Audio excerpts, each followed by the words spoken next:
Hello friends, welcome to my YouTube channel say something. Friends, मैंने इसके पहले video बनाई थी जिसमें मैंने आपको इंग्लिश ऑनर्स के फर्स्ट सेमेस्टर का सिलेबस बताया था। इनफैक्ट मैंने आपको AECC एंड जेनरिक में भी डिफरेंस बताई थी। And Indian classical literature and European classical literature जो कि मेन कोर सब्जेक्ट है इंग्लिश ऑनर्स के फर्स्ट सेमेस्टर में, उसका मैंने आपको सिलेबस बताई थी कि उसमें आपको क्या क्या पढ़ना है। तो फर्स्टली इंडियन क्लासिकल लिटरेचर में कालिदास की बुक अभिज्ञानम शकुंतलम थी, जो कि आज इस वीडियो में मैं आपको पढ़ाऊंगी। अभिज्ञान शकुंतलम स्टार्ट करने से पहले मैं आपको बता दूं कि कालिदास की ये बुक वेदव्यास की महाभारत से लिंक है। कैसे है, क्या है, वो मैं आपको वीडियो के लास्ट में बताऊंगी, तो आपको वीडियो को लास्ट तक देखना पड़ेगा। फर्स्टली मैं बता दूं कालिदास के बारे में, एंड मैं आपको, अगर आप चाहती हैं कि एग्ज़ाम में कैसे लिखना है एंड बैकग्राउंड का किस तरह से यूज करना है, मैंने इनफैक्ट बैकग्राउंड के सिलेबस क्या थे वो भी बताई थी। तो अगर आप चाहते हो तो आप पूछ सकते हो मुझसे, मैं अगर आप कहोगे तो मैं उस पर अलग से वीडियो भी बना दूँगी। तो फर्स्टली मैं बता दूँ कि किसी भी जब आप एग्ज़ाम में लिखते हो तो आपको पहले इंट्रोडक्शन लिखना पड़ता है। एंड मैं आपको पहले इंट्रोडक्शन ही बता रही हूँ कि कालिदास कौन थे। तो पहले मैं पोइट के बारे में, जो कालिदास हैं हमारे अभिज्ञान शकुंतलम के, तो उनके बारे में मैं आपको बता दूं। कालिदास जो थे वो इंडियन क्लासिकल ड्रामा के एक ड्रामेटिस्ट हैं। जैसे हम उनको कंपेयर कर सकते हैं शेक्सपियर से। शेक्सपियर जो थे वो इंग्लिश क्लासिकल ड्रामा के ड्रामेटिस्ट थे। शेक्सपियर को हम सब जानते हैं कि वो ड्रामा के गुरु कहे जाते हैं, कि उन्होंने ही ड्रामा को इस्टेब्लिश किया था, इतने आगे ड्रामा को बढ़ाया था। तो लेकिन वो इंग्लिश में था एंड हिंदी में हमारे, इनफैक्ट संस्कृत में हमारे कालिदास ने इंडिया में काफ़ी ड्रामा को आगे बढ़ाया। तो इन अभिज्ञान शकुंतलम है वो इंग्लिश में कालिदास ने लिखी थी। कालिदास जो थे वो गुप्त पीरियड के नवरत्न में से एक थे, यानी चंद्रगुप्त मौर्य जो विक्रमादित्य थे उनके नवरत्न में से 9 ज्वेल्स थे में से एक थे, जिस टाइम पे आर्यभट्ट और कालिदास और बाकी भी लोग थे। तो कालिदास को बहुत ही ज़्यादा अच्छा, उनके बारे में तो खैर बहुत ज़्यादा कुछ पता नहीं है, क्योंकि उन्होंने बहुत ज़्यादा रिवील नहीं किया अपने बारे में। बट जितना भी पता है तो उससे पता चलता है कि Kalidas was the greatest poet and he was also a more sensible person from any other poet, because इनका जो लिखने का जो तरीका था वो इतना परफेक्ट था, एकदम ड्रामा उनकी काफ़ी अच्छे से हर चीज़ को रिलेट करती थी हमारे समाज से। तो इनफैक्ट पहले मैं आपको बता दूं कि क्लासिकल इंडियन ड्रामा का एक ग्रेट पोएट है कालिदास से। एंड गुप्ता पीरियड में मैंने पहले भी बताया कि ये थे। आप एग्ज़ाम में चाहो तो ऐसे भी लिख सकते हो कालिदास के बारे में, पहले इंट्रोडक्शन में आप लिख देना। एंड कालिदास जो थे वो ब्राह्मण थे एक के, एंड वो लॉर्ड शिव, लॉर्ड काली में इनफैक्ट वो काफ़ी बिलीव करते थे। एंड जो बुक है कालिदास की, द रिकॉग्नाइजेशन ऑफ शकुंतला, हम इनफैक्ट हमारे सिलेबस में यही है, द रिकॉग्नाइजेशन ऑफ शकुंतला कहो या the loom of time Shakuntala कहो, हमारे सिलेबस में ये। इनफैक्ट इसमें तो बहुत ही ज़्यादा अलग अलग टाइप से भी लोगों ने प्रेजेंट किया है, बट जो हमारा सिलेबस है द लूम ऑफ टाइम का सिलेबस है। In fact we can also say the recognisation of Shakuntala. तो इसमें हम देख सकते हैं जो कालिदास की सबसे पहले लिखी हुई एक ड्रामा थी। इनफैक्ट उन्होंने पोएम में लिखा था, बट ये इसमें ड्रामा प्ले किया गया था। एंड यह इनका मास्टरपीस वर्क कहलाता है अभी तक के। इनफैक्ट ये काफ़ी अच्छा इसमें कालिदास ने से लिखा था इन पे, एंड इस पे बहुत सारे प्ले भी हुए हैं। मैं बता दूं कि जब मैं आपको पढ़ाऊंगी तो मैं उसी बीच आपको बताऊंगी कि बैकग्राउंड में भी इसका कैसे क्या पढ़ना है। तो पहले भी मैं बताई थी कि जो रस है वो अभिज्ञानम शकुंतलम से लिंक है, तो उसको आप कैसे एग्ज़ाम में लिंक करोगे, इसका मैं सेपरेट वीडियो बनाऊंगी अगर आप चाहते हो तो। बट थोड़ा बहुत मैं इस वीडियो में बताऊँगी because it is really need it. And ज़्यादा टाइम ना वेस्ट करते हुए मैं स्टार्ट करती हूँ कालिदास की book Abhijnanam Shakuntalam, the loom of time we can say also.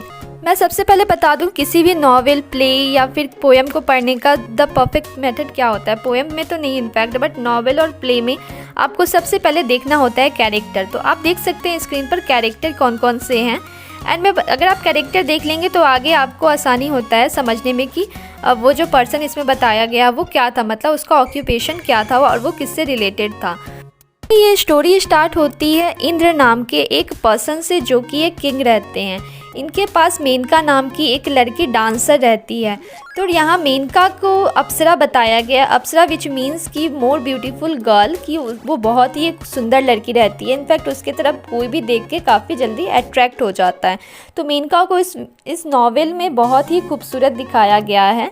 And इसमें बताया गया है कि जो इंद्र रहते हैं वो अपनी इनफैक्ट एक सेंट रहते हैं विश्वामित्र, वो उनसे काफ़ी जलते हैं। इनफैक्ट वी कैन से कि वो उनके मित्र भी रहते हैं, बट वो उसको चाहते नहीं है कि जो सेंट विश्वामित्र हैं वो कुछ आगे अपना करें। तो विश्वामित्र का एक रहता है कि उनको अपना को तपस्या करके मोर पावरफुल पर्सन बनना रहता है। तो बट जो इंद्र रहते हैं वो नहीं चाहते कि विश्वामित्र जो है वो बहुत ही ज़्यादा पावरफुल बने, उसकी तपस्या जो है वो सफल हो।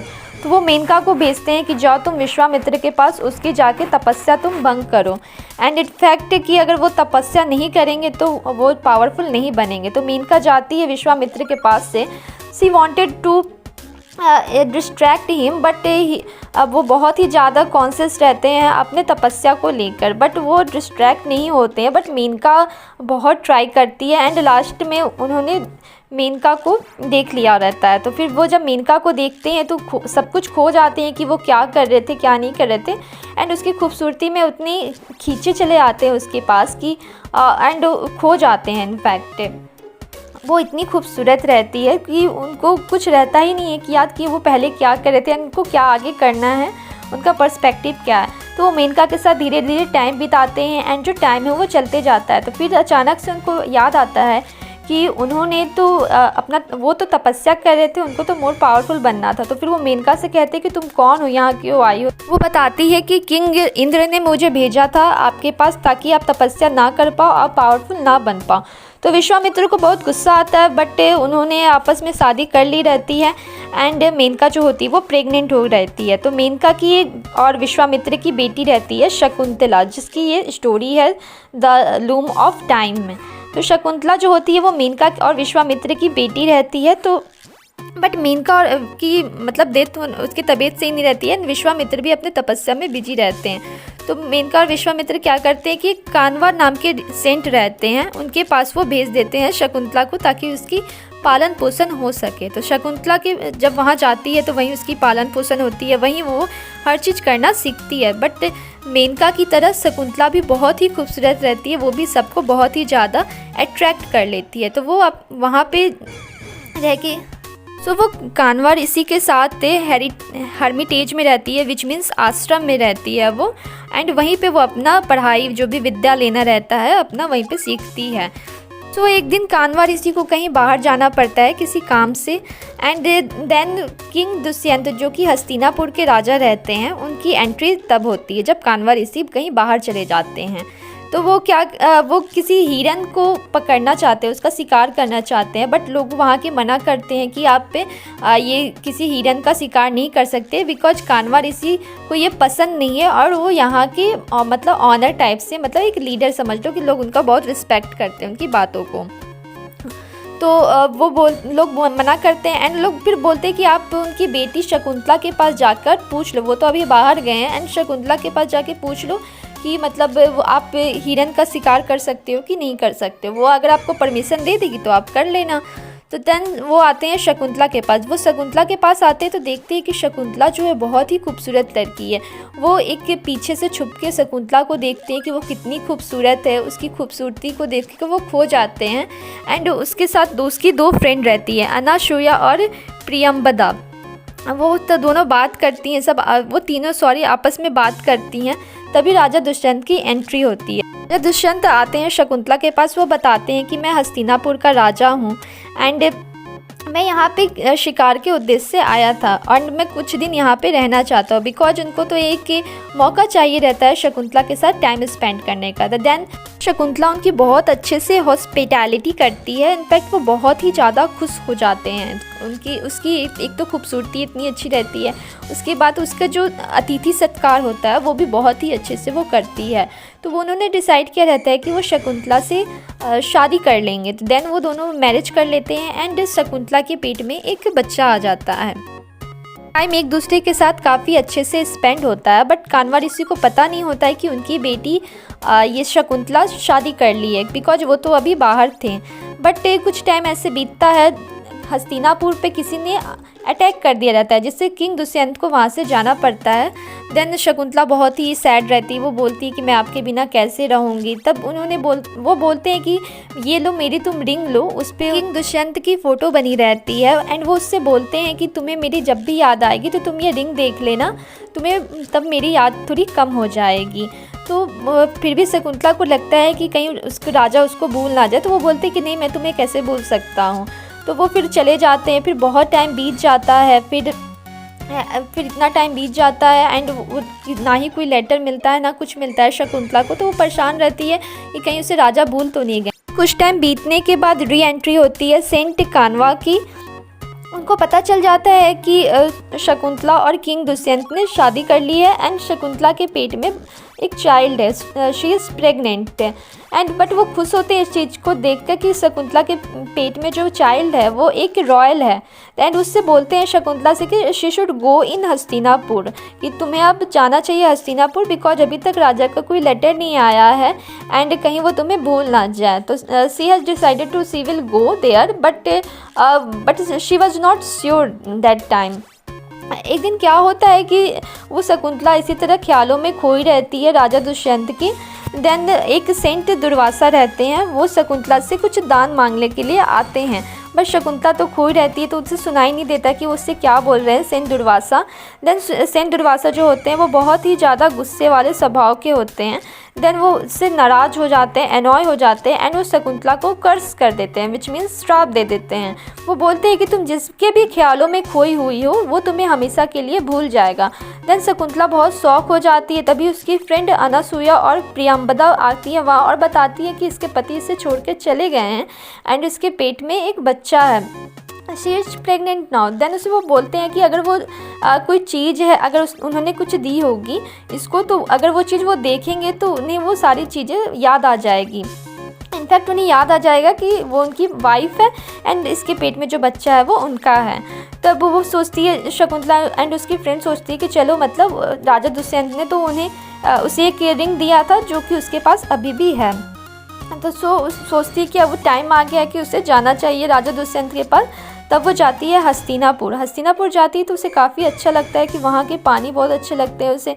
तो वो नदी में ऐसे बैठी रहती है तो अपना हाथ वगैरह घुमाती है। तो क्या होता है कि उसके हाथ से जो राजा दुष्यंत ने उसे रिंग दिया था तो वो अपने अंगुली में ही पहनी रहती है, फिंगर में ही पहनी रहती है। तो उसके फिंगर में से जो रिंग होती है वो निकल के नीचे पानी में गिर जाती है। एंड देन वो उसे कैसे कैसे ढूंढती है बट उसे मिलता नहीं है रिंग। एंड क्योंकि वो जो रिंग रहती है वो एक मछली के पेट में चली जाती है तो इसी वजह से उसे मिलता नहीं है रिंग। एंड वो जाती है किंग दुष्यंत के पास जाती है, उनके पास। फिर वो बोलती है कि आप मेरे हस्बैंड हैं, आपने मुझसे शादी की थी। बट उन्हें कुछ याद ही नहीं आ रहा था कि शकुंतला ने कब उनसे शादी की थी। वो बोलते हैं कि मैं तुम्हें नहीं जानता हूँ, तुम यहाँ से चले जाओ। शकुंतला समझ जाती है कि लग रहा है सेंट दुर्वासा का ये कर्स है। तो फिर वो अपने वहाँ ना जाके, अपने हर्मिटेज ना जाके, वो हस्तिनापुर के पास एक फॉरेस्ट रहता है, वहीं पे जाके वो अपना टाइम स्पेंड करती है। देन एक दिन क्या होता है, एक फिशरमैन रहता है, वो एक मछली को पकड़ रहा रहता है। तो फिर उसने जब वो मछली काटा तो देखा कि उस मछली के पेट के अंदर रिंग निकला। तो वो रिंग पे राजा दुष्यंत की फ़ोटो बनी रहती है। तो फिर वो ले जाके राजा दुष्यंत को देता है एंड देन तभी राजा दुष्यंत को सब कुछ याद आ जाता है कि जो लेडी आई थी वो उसकी वाइफ है। देन वो उसे ढूंढते हैं, उसी जगह जाते हैं, उसके हर्मिटेज में जाते हैं, बट वो वहाँ पे नहीं रहती है। दुष्यंत बहुत ही ज़्यादा सैड रहते हैं। इनफैक्ट उन्हें बहुत ही बैड फीलिंग होती है कि उनसे कितनी बड़ी गलती हो गई। एक दिन इसी तरह जो शकुंतला एंड किंग दुष्यंत का चाइल्ड हुआ रहता है, भरत जिसका नाम रहता है, जिनके नाम पे हमारे कंट्री का नाम भारत पड़ा। तो वो शकुंतला से बोलता है कि सबके पापा हैं, मेरे पापा कहाँ हैं। तो शकुंतला उसे बताती है कि तुम्हारे पापा जो हैं वो हस्तिनापुर के किंग हैं एंड वो हमें एक दिन लेने ज़रूर आएंगे, अभी वो किसी काम से बाहर हैं। तो बट अभी वो हमारे पास नहीं आ सकते। तो भरत समझ जाता है एंड भरत जो रहता है वो बहुत ही पावरफुल रहता है एंड वो किसी चीज़ से डरता नहीं है एंड उसके पास काफ़ी पावर रहता है। तो इसी तरह क्या होता है कि एक दिन किंग टाइम बीतते जाता है एंड दुष्यंत ऐसे ही रिलैक्स फील करने के लिए फॉरेस्ट में आते हैं। फिर वो देखते हैं कि एक बच्चा जो कि लायन के माउथ में अपना हाथ डाल रहा है, वो भी डर नहीं रहा है। वो उसे देख के शॉक हो जाते हैं कि इतना बहादुर बच्चा किसका है। तो वो उस बच्चे के पास जाते हैं और पूछते हैं कि तुम किसके बेटे हो। तो वो बताता है कि मैं किंग दुष्यंत का बेटा हूँ एंड वो अभी हमारे साथ नहीं है, बट मेरी माँ बता रही है कि वो हमें लेने के लिए ज़रूर आएंगे एंड वो हस्तिनापुर के किंग हैं। तो वो उससे शॉक हो जाता है और वो समझ जाता है कि लग रहा है ये मेरा ही चाइल्ड है। तो फिर उसके बाद वो उसे पकड़ लेते हैं।